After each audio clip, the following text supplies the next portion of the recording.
Welcome to another enlightening episode of The Beam, where curiosity meets conversations, taking us a step further into the future we desire.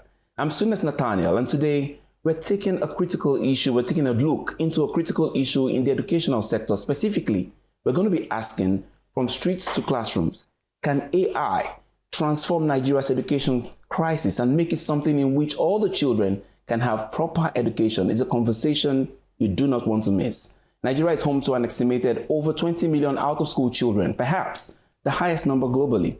These children face a bleak future without education, while our society bears the cost of unfulfilled potentials. But in the age of artificial intelligence, could technology be the game changer we need? AI has the power to transform education, from personalized learning to tackling teacher shortages and down to the question of how do we leverage this potential to leave no child behind. But before we get into all that discussion for today, let's first bring you a quick tech update. We'll be right back. Hello and welcome. Here's your quick tech update for the week. NIDDA and the FIU have pledged to remove Nigeria from the financial crimes grey list through innovative strategies, technology integration, and intelligence sharing addressing compliance gaps. The agencies aim to enhance financial transparency, bolster anti-money laundering and counter-terrorism measures, and align with global standards. In a similar development, NIDDA, in collaboration with the head of service, has initiated a 3-day digital literacy training to upskill 69,000 federal civil servants weekly, aiming for 70% digital literacy by 2027 under President Tinubu's administration's Renewed Hope agenda. The program enhances governance, innovation, and the economic growth. Meanwhile, the Minister of Communications, Innovation and Digital Economy, Dr. Bosun Tijani, has stated that telecom tariffs should be increased and not exceed 60%, rejecting operators' proposed 100% hike. He emphasized government measures, including infrastructure investments, tax harmonization, and the promoting of local content to ease operational costs and ensure sector sustainability without overburdening Nigerians.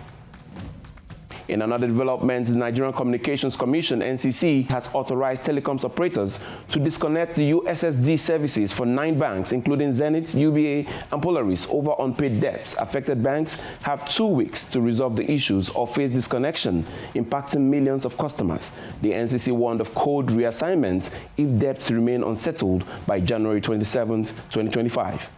Meantime, the Federal Ministry of Agriculture and Food Security and NIMSI unveiled the NIN-enabled farmer registry and government-to-people card to enhance transparency and inclusivity in agriculture.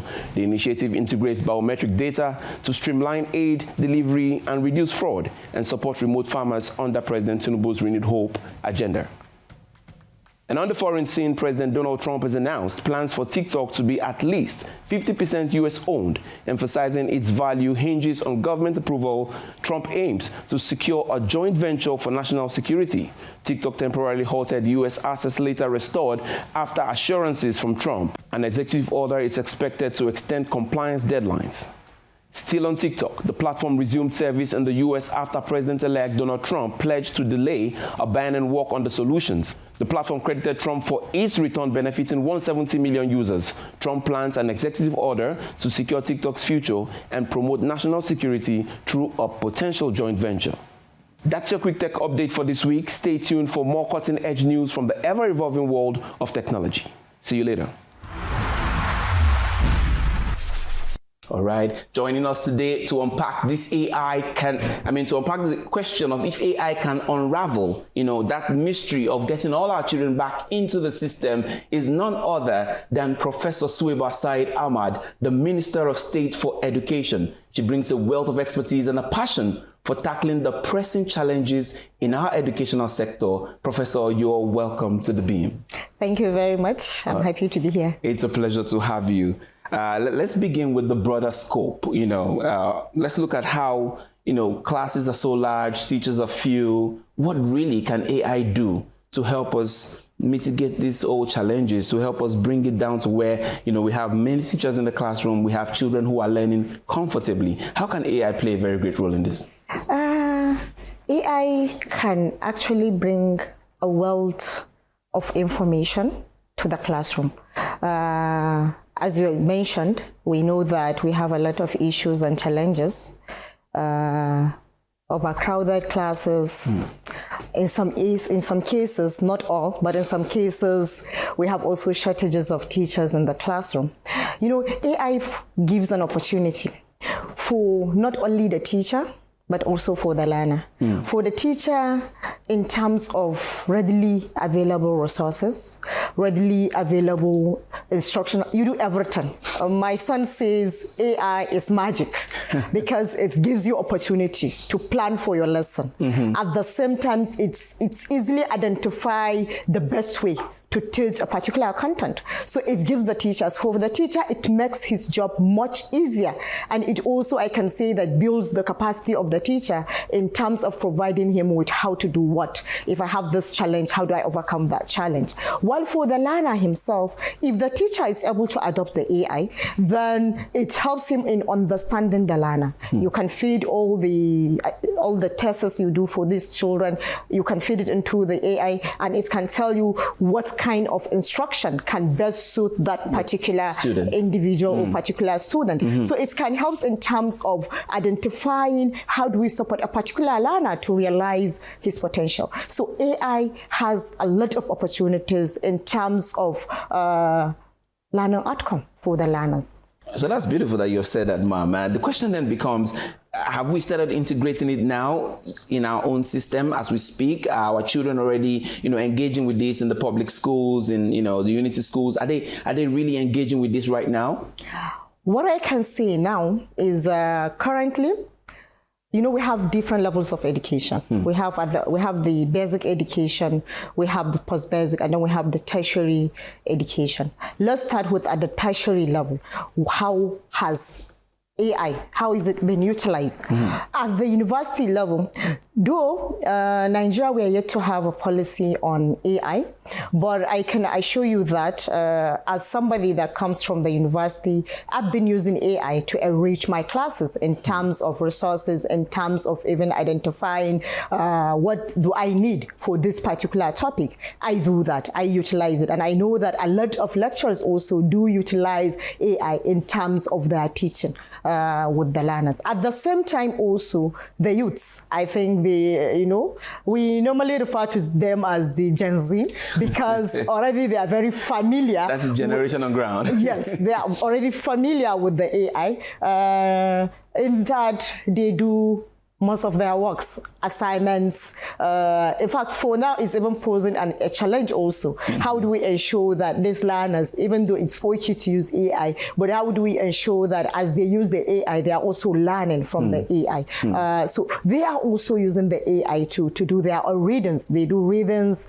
questions that normally they will need to have someone to support them in terms of understanding the question. Now it's easier for them to just ask AI to help them in understanding and even creating a pathway for them in terms of full grasp of that particular challenge. So at that level, I can say that even though officially we are yet to have that framework, but it's already happening. It's already happening, and gradually we are moving there. Then at the post-basic also, I'm sure I can't give statistics, or I can't say that for sure it's been used, but I know that at that level also there is utilization also of the AI. Teachers at the level are also using, though not as much as at the university, at the tertiary level. At the same time, at the primary school level, I can't say much about that, but I know that probably any teacher that is digitally trained probably is utilizing the AI. Visuals. Yes, but what I can say that what we are doing as a country now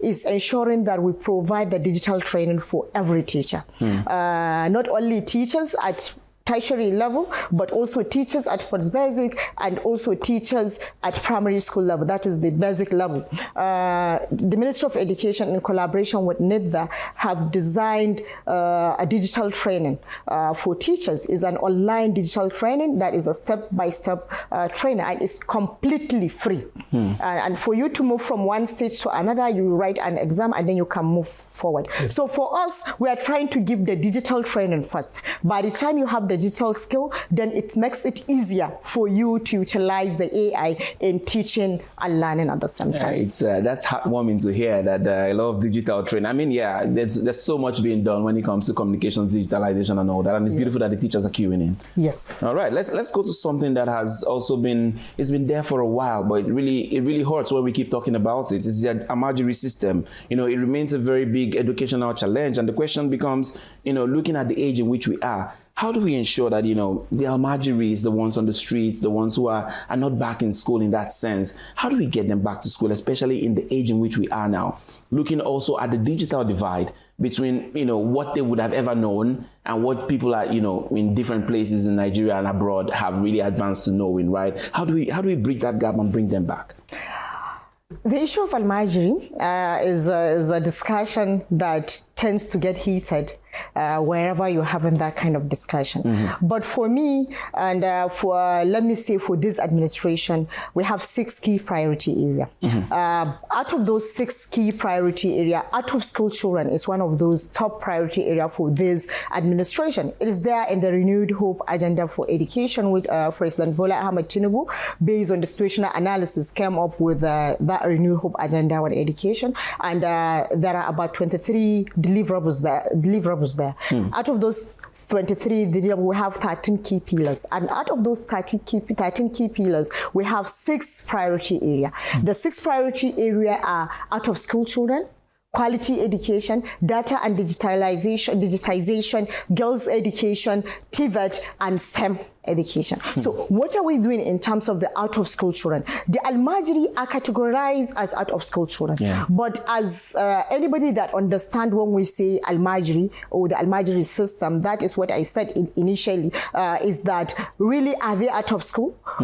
Because if you have a situation whereby they have a teacher that they go and sit down and they go through a training under that teacher, and they have a curricula that they follow, would you say that those children are out of school when they have a teacher, even though they don't have what you call a four-wall of school, but they have a place that they sit and they have a teacher that goes through the curriculum with them and they are able to read and write? Are they out of school? So that is why we say that no, they are not out of school. But the discussion now is, what can we do for them to ensure that they are able to fit into the 21st century? They are able to be productive members of the society. What do we do for them? In that case, it's about integration. How do we ensure that this Almajiri that goes and study with a teacher have other opportunities, have other things that they can be able to learn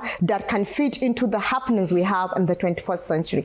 As an Almajiri, which by choice, I want to go for Almajiri education. I want to go for Quranic studies, and I don't want to go for Western education. What can the government do for me to ensure that at the end of my study, I have something that I can do productively, not only to sustain myself, but to sustain my family and even contribute to the development of the nation, of my country? So that is integration. Already we have element of integration in most of the states that have high population of the Almajiri. There is integration, whereby we have basic literacy and numeracy as part of their normal curricula that they are learning. So this government, of looking at this situation, decided, okay, basic literacy, basic numeracy, and of course their own curriculum that they are using are good. But what can we add to that? And that is where we want to introduce skill training also. So as an Almajiri that goes to study Quran, goes to study other books with Malam and ulamas, as you may call them, I can also learn a skill. Which kind of skill? We can give you, but I'm just giving you an example because we have a mapping. We have mapped about 25 skills areas that we are integrating into not only the Almajiri. All right, I want you to pause on that. It's beautiful you have said there are 25 of them. And let's take this break, and when we come back, I want you to continue there because it's beautiful you're bringing the integration, ma. So let's get to that break. We're just halfway through, and it's already very insightful. And we're still here with Professor Suwaiba Said Ahmad. Don't go away. When we come back, she's going to be taking us into that process in which those guys are not left out. They are brought back to school to make sure they can function in the 21st century. Don't go away. Stay with us.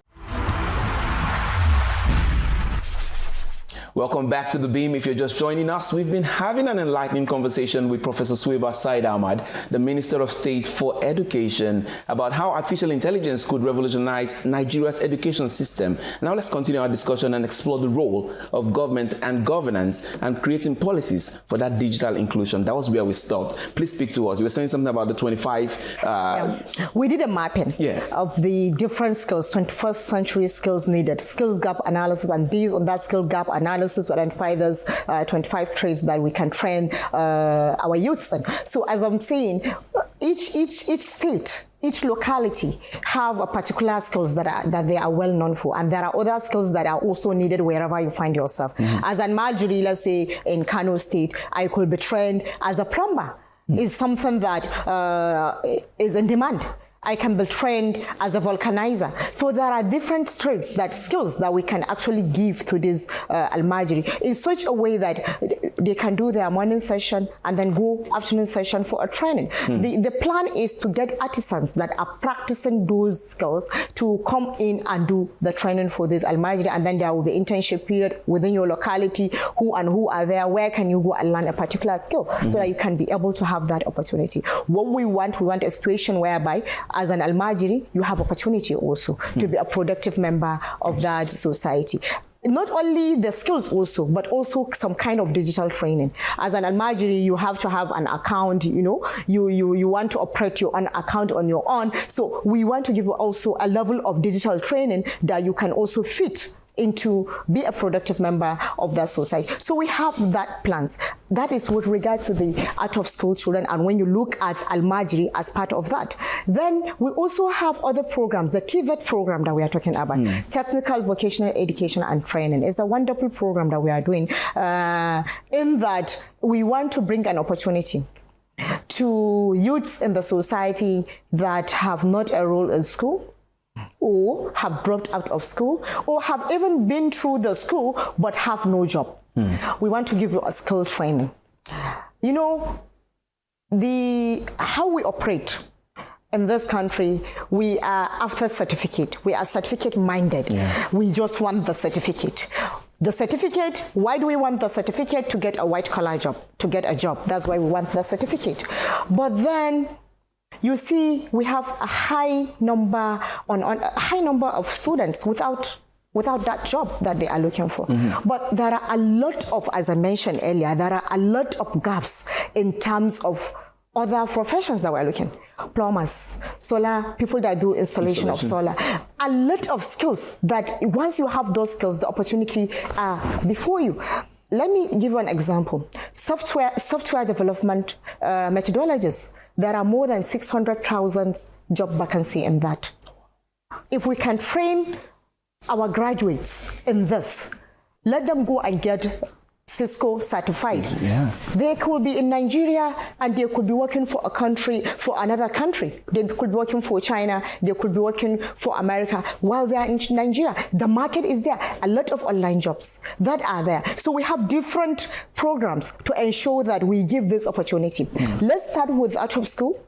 Those that have dropped out of school, we want to do skill training. We are going to make use of skills training centers, STCs, and vocational enterprise institutions, VEIs, and also our technical colleges. We have federal technical colleges, federal technical unity schools.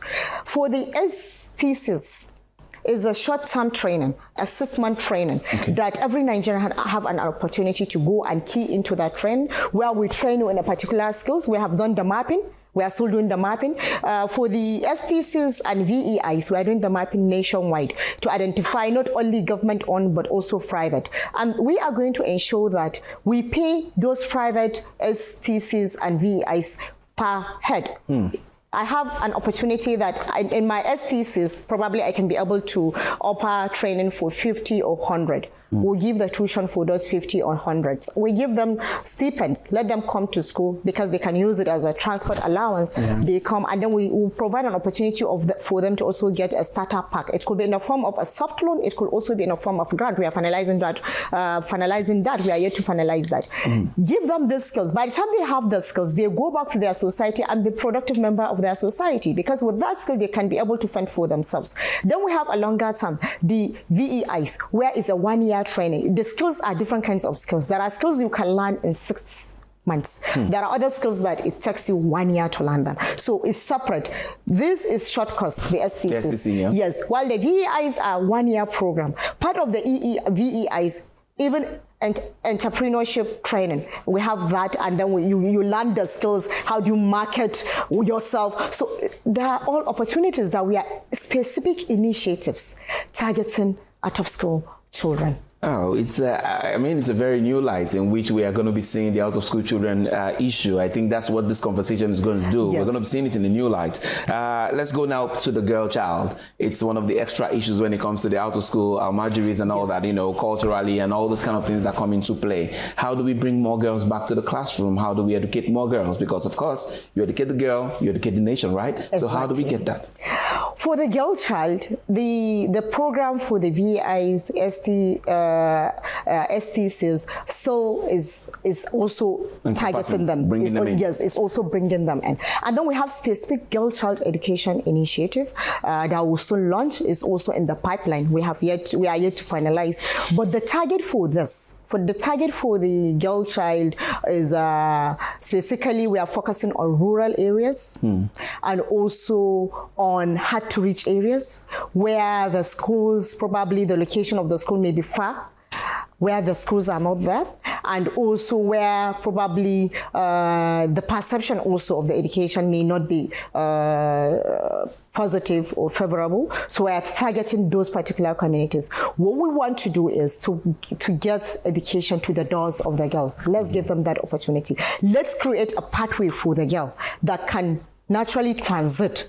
You could be 5-year-old, 6-year-old, 7-year-old, within school-going age that you have not been enrolled. Let's create a pathway for you that will entice you to go into education, and that will link naturally to you going to school. So we have a specific target and a specific program where we are going to do like a mobile school with, we are going to make use of, well, AI is part of it, digital training. We have a lot of online courses. At the ministry right now, most of the subjects, we have them, we have recorded lessons, online courses that you can key into. At the same time, we have digital platforms that students can learn from. So what we're trying to do is to see how we can do a mobile school in some of these locations. The mobile school is multifaceted in that we have the normal lesson, the normal curriculum, and then at the same time we have short videos that will be playing for the children to show them the relevance of education, to show them you are here, role models and all those things, just to get them, to get their interest to go into the school. Yes, and then also the lesson, we want to do it in such a way that gamification is coming into it so that we attract the children to come into the school so that they can be pestering the parents that, okay, we also want to go to school. At the same time, we're also targeting the mothers, the divorcee, those that are at home, they have not gone to school. We want to also give them this skill training at their location with the artisan. It's something that we are working on. It's yet to be finalized, but I can assure you that we have something for the girl child. We have something for yes. Honorable Minister, we have to go because of time. I mean, Prof, it's a pleasure really having you. It's beautiful the kind of plans we have, and it's really heartwarming. That's why you can see that I was lost, because if these things come into pass, come to pass rather, you can have a lot of beautiful children back in school and doing great things in this age. I want to add that mostly, you see, we have issues. We are all aware that we have different challenges within the society. But most of these challenges, if you look at them, for instance, the President Bola Ahmed Tinubu, has wonderful information ideas. If you look at all the programs that are coming up from education, we're trying to address the problem from the root. All right. Most people want artificial solution. Artificial solution, if your wall has crack, you just put cement and then close that crack. Another year, the crack will still be there, and you have to do superficial, damage control also. But for us, we want to look at it from the root. Foundation, all right. Let's look at the foundation and see how do we give a lasting solution to the problems that we have. All right, thank you. That's the much we can take. Thank you very much, ma'am, for coming on the program today. Thank you also for having me. All right, friends, that's where we're going to call it a day on this episode of The Beam. Don't forget to stay curious, stay informed, stay engaged, and may Nigeria continue to rise and flourish. I'm Sunes Nathaniel. See you next time.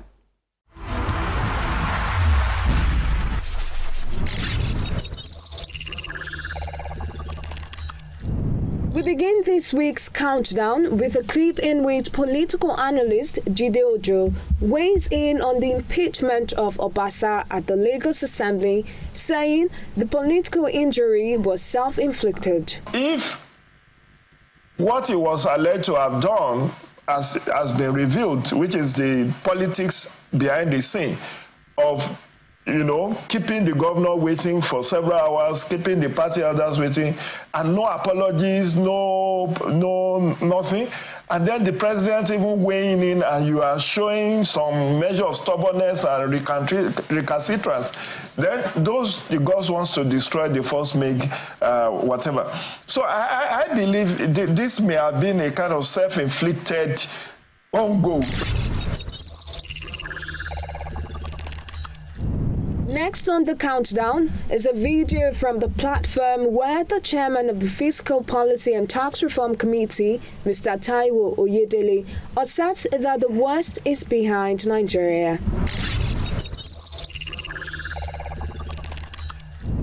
In third place, we see a video from Sunday Politics where SDP's Adebayo argues that Tinubu's economic team is not sharp enough. Having to borrow more.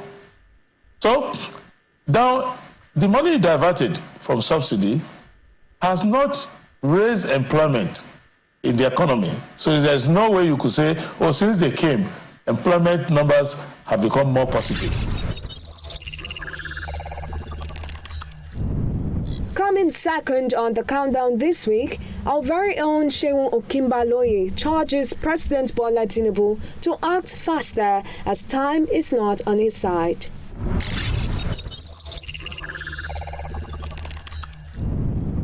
And finally, on the top of our countdown is a clip from Politics Today where the question of why Mudasiru Obasa was impeached was discussed. Did you see this coming? Did you see that Obasa was going to be removed in this manner? Yes. Very, very well. And I think it's late in coming.